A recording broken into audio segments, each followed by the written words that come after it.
जय हिंद friends, welcome to my YouTube channel BPSC passenger. आज हम लोग एनसीईआरटी हिस्ट्री क्लास 12 का ऑब्जेक्टिव सीरीज 8 देखेंगे। हमने 7 सीरीज यूट्यूब पे डाल दिया है, ये 8वां सीरीज है। आइए पॉइंट करते हैं। क्वेश्चन है, पांडु की पत्नी का नाम क्या था? क्या नाम है? कुंती। पांडु कितने भाई थे? 2 भाई थे, एक धृतराष्ट्र और एक पांडु।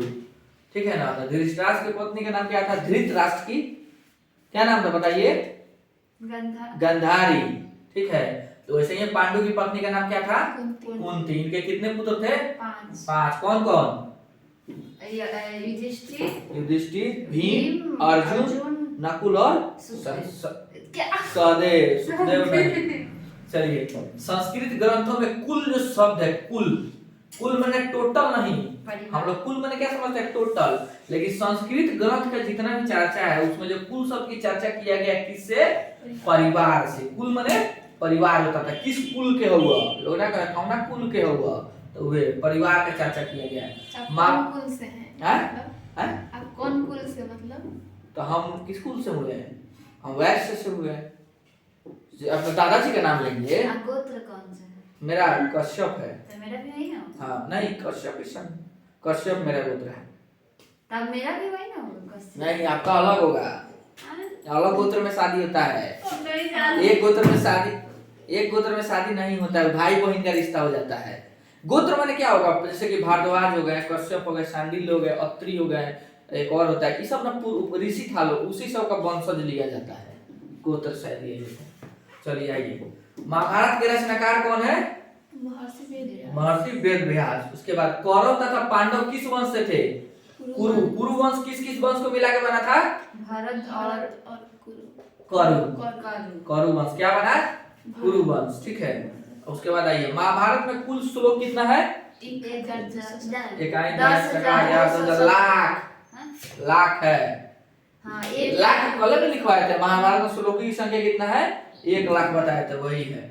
ब्राह्मणों का मुख्य कार्य क्या था वैदिक काल में? वैदिक काल में क्या था?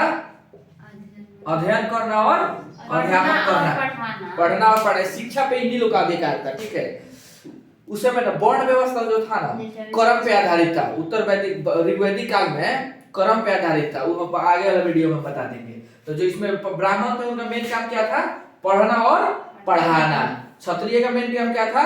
युद्ध लड़ना और देश की रक्षा करना। वैश्य का मेन काम क्या था? सेवा। वैश्य थोड़ी करते था, शूद्र न सेवा करते थे। वैश्य का काम था वाणिज्य व्यापार पे वैश्य का अधिकार था, कृषि संबंधित कार्य। उसके बाद पुत्र के माता का गोत्र लगाने वाला वंश, माने पुत्र जो था उस समय अपना माता का नाम आगे लगाता था। कौन वंश? सतवाहन। जैसे गौतमी पुत्र सतकर्णी। गौतमी पुत्र यानी गौतमी जो थी उनकी माँ, गौतमी की पुत्र थे। पुत्र जो सतकर्णी महाराज थे, जो बताए थे आपको, द्वितीय जो एकीकरण किए भारत का, उनका योगदान था। इनका वशिष्ठ पुलमामी नाम है, हार, यही सब नाम था। माता का नाम अपना नाम के पहले लगाता है। इससे यह भी करता है कि इनके समय में स्त्रियों की स्थिति बेहतर थी, अच्छा था। इसीलिए माता को, इसीलिए तो लोग को समाज में एक क्या, समाज में एक मार्गदर्शन के रूप में एक संदेश देता है लोग। ठीक है ना?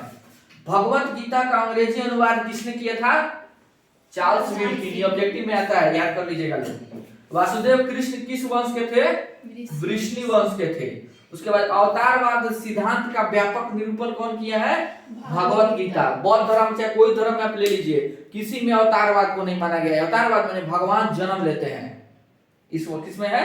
कृष्ण भगवान का जन्म हुआ है, श्री राम भगवान का जन्म हुआ है, परशुराम भगवान का अवतार का भगवान लिए हैं। उसके बाद मत्स्य अवतार हुआ है, वराह अवतार हुआ है। शिव जी का जन्म नहीं हुआ है? शिव जी अवतार नहीं लेते हैं। तो कैसे आ गए? वो कालों के काल महाकाल है, वो डिस्ट्रॉयर है।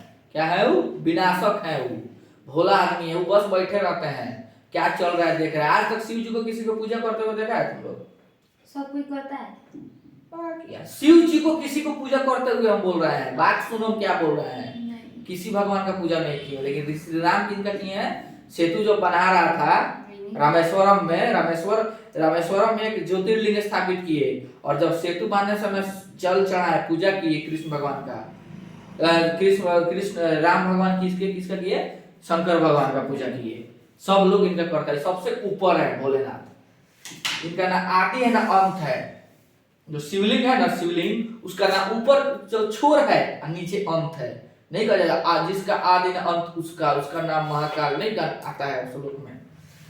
उसके बाद आइए, पुराणों की संख्या कितनी है? 18। सबसे प्राचीन पुराण मत्स्य। कितना बताएं? याद बात नहीं हो रहा है।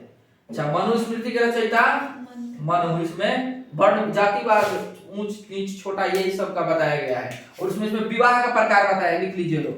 8 प्रकार का विवाह का चर्चा है। कितना? हाँ, 8 प्रकार का विवाह किसमें? मनुस्मृति में है।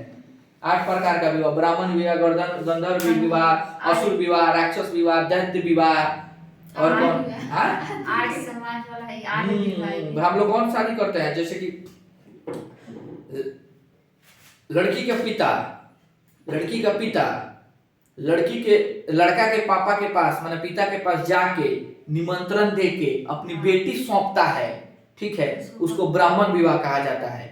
अरेंज मैरिज, कन्या का दान करता है, अरेंज मैरिज।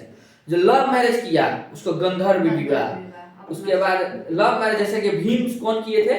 हिडिंबा से किए थे, राक्षसी से। लव नहीं था, वो दूसरे विवाह था, मिस कर रहे हैं। हाँ, लव अरेंज ही था, गंधर्व विवाह था। उसके बाद जैसे बलपूर्वक किसी से विवाह करना, पिचास विवाह, असुर विवाह, किसी लड़की का बलात्कार करके उसके बाद उसका विवाह करना, ये दैत्य विवाह। सही है, बहुत अंतर है उसमें। सब हम लोग को वेद में बताया गया है, वेद में देख लो, मनुस्मृति में। सब हम लोग का पूर्वज बहुत बड़ा साइंटिस्ट न था लोग, ऐसे ये थोड़ी हर चीज का रख के गया लोग, और उसी का हम लोग करते आ रहे हैं। आज तक अरेंज मैरिज को टूटते हुए आप लोग देखे हैं? नहीं टूटेगा। जो पिता अपनी पुत्री का दान करता है, माड़ों में कन्यादान करता है, उसको ब्राह्मण विवाह बोला जाता है। वो टूटेगा? नहीं टूटता है भाई। उसमें ना जो मंत्र का जो उच्चारण होता है ना, काहे रात भर लगता है पूजा में। वो जो मंत्र जो ब्राह्मण पंडित जी बैठ के पुरोहित उच्चारित करते हैं, वो सब देवता को बुलाते हैं। देवता ऋषि सब साक्षी होता है लोग मंडप में। मंडप क्यों बनाया जाता है? मंडप सजाया जाता है, उसमें जो रखा जाता है हॉल, सब अपना अपना सिद्धांत है, ठीक है ना। इसीलिए ब्राह्मण विवाह को सर्वोत्तम विवाह माना गया है। इसको आप लोग नोट डाउन कीजिए, हम थोड़ा कुछ ज्यादा ही बता दिए हैं इसलिए आउट ऑफ सिलेबस, ठीक है। नोट डाउन कीजिए इसको आप लोग।